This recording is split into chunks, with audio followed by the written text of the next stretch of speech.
Hi everyone! Welcome to my channel. For today's video ay magluluto tayo ng sinigang na isda. Ang isda na lulutuin natin ay ayungin fish.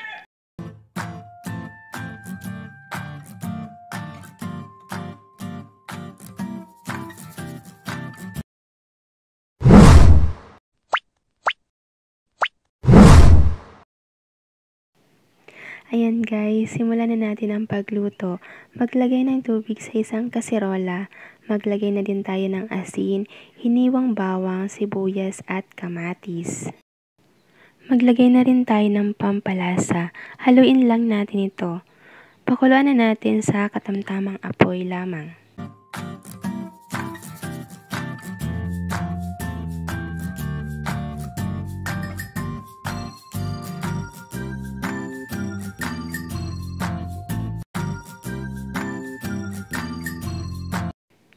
Takpan po natin para mas mabilis kumulo.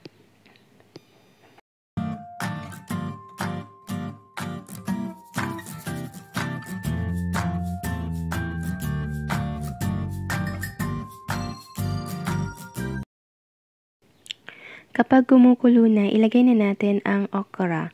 Siguraduhin na natin na naugasan ito.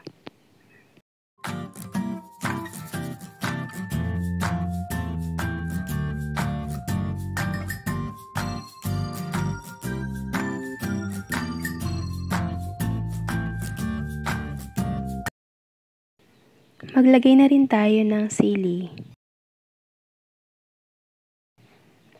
Ilagay na rin natin ang hiniwang isda.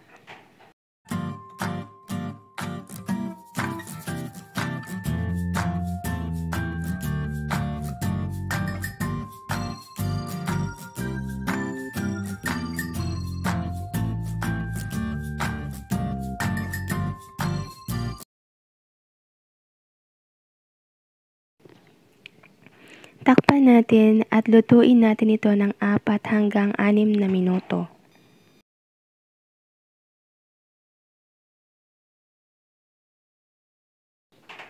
Pagkatapos ng 6 na minuto, ilagay na natin ang talbos ng kamote. Ang nilagay natin dito ay yung kulay pula na dahon ng kamote.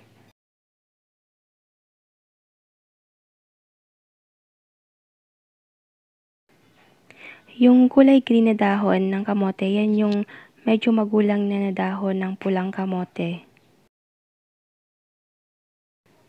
Takpan at lutuin natin ito ng 3 minuto.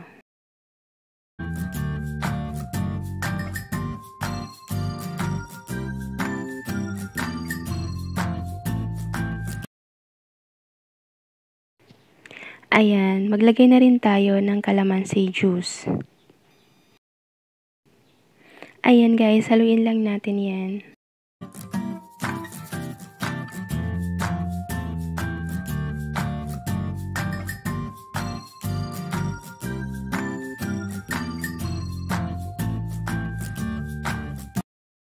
Takpan natin ng 2 minuto para maluto ang kalamansi juice. Pagkatapos ng 2 minuto, tikman na natin guys kung okay na ba ang lasa. Kung kulang pa sa asin, magdagdag na lang din tayo.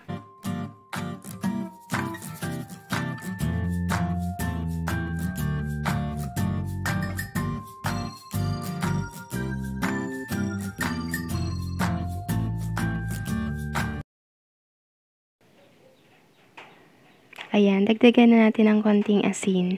Pwede rin kayo guys maglagay ng patis. Ayan, i-off na natin ang apoy at i-serve na natin ito habang mainit pa. Tara guys, kain na tayo.